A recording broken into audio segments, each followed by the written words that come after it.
സാന്ത്വനത്തിൻ്റെ വരാനുള്ളൊരു ഭാഗത്തിലേക്ക് എല്ലാവർക്കും സ്വാഗതം.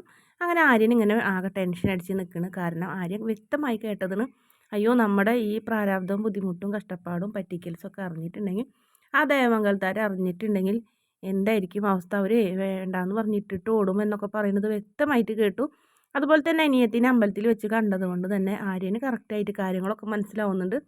പക്ഷേ ഇത് അച്ഛൻ്റെ തെറ്റിദ്ധാരണയാണ്. മാത്രമല്ല അച്ഛൻ കല്യാണം നടത്തുന്ന ഒരു ഗമയും അപ്പോൾ അങ്ങനെ തന്നെ നടക്കട്ടെ എന്ന് തന്നെ ആര്യം വിചാരിക്കണേ.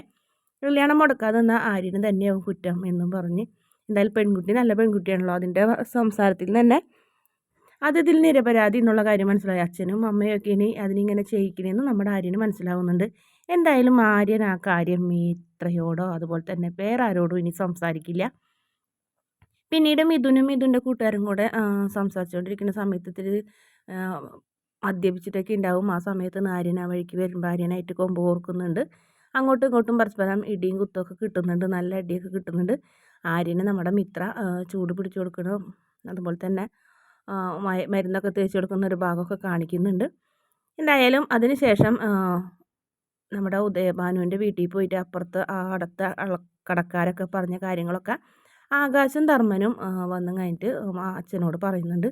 അദ്ദേഹം നല്ല മനുഷ്യനാണ്, നമ്മൾ അന്വേഷിച്ച് പോയത് തന്നെ അറിഞ്ഞാൽ പ്രശ്നമാവും എന്നൊക്കെയാണ് അവർ പറഞ്ഞതെന്ന് പറഞ്ഞപ്പോൾ ഇത് അവൻ്റെ കുശുമ്പാണ്. ആര്യനെ ഒരാൾ ഈ കല്യാണം മുടക്കാൻ നോക്കണം, അവൻ്റെ കല്യാണം പോലെ തന്നെ ആനന്ദിൻ്റെ കല്യാണം ആവണം എന്ന് അവൻ ആഗ്രഹിക്കുന്നുണ്ട്, അതുകൊണ്ടെന്നൊക്കെ പറഞ്ഞപ്പോൾ മീനാക്ഷിക്ക് ഇഷ്ടപ്പെടുന്നില്ല. മീനാക്ഷി സംസാരിക്കുന്നുണ്ട്, ആര്യൻ അങ്ങനത്തെ ഒരാളല്ല എന്ന് പറഞ്ഞിരുന്നല്ലോ.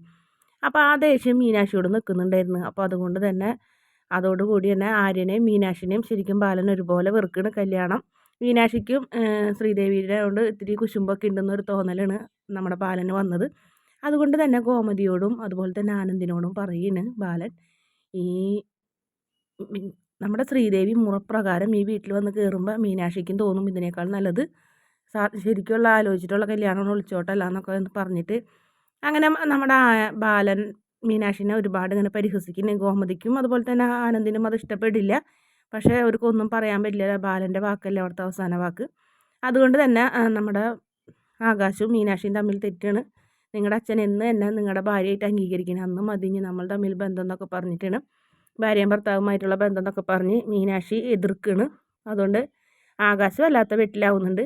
പക്ഷേ ശരിക്കും നമ്മുടെ ഉദയഭാനുവിന് ഒരു ലക്ഷ്യം ഉണ്ടായിരുന്നു, എങ്ങനെയെങ്കിലും ദേവമംഗലത്ത് കയറി പറ്റണമെന്ന്. അത് ശരിക്കും പറഞ്ഞിട്ടുണ്ടെങ്കിൽ ഉദയഭാനും കൃഷ്ണമംഗലത്താരും കൂടി തമ്മിലുള്ള ഒരു കൂടിക്കാഴ്ചയും അതുപോലെ തന്നെ അവരാണ് ഇതിന് പിന്നിലുള്ള ആൾക്കാരും നമ്മുടെ ബാലനെ തകർക്കാൻ വേണ്ടിയിട്ടും ബാലൻ്റെ അഹങ്കാരത്തിനും ബാലനെ ഒരു താറ ഫാമിലിയായിട്ട് ബന്ധം കൂടാൻ വേണ്ടിയിട്ടുമാണ് ഇങ്ങനെ ഒരു വഴി ഒരുക്കിയത്. അതുകൊണ്ട് ഉദയഭാനുവിനെ കളത്തിലിറക്കിയത് ശരിക്കും കൃഷ്ണമംഗലത്തെ അച്യുതവർമ്മയും അലോകും തന്നെയാണ്.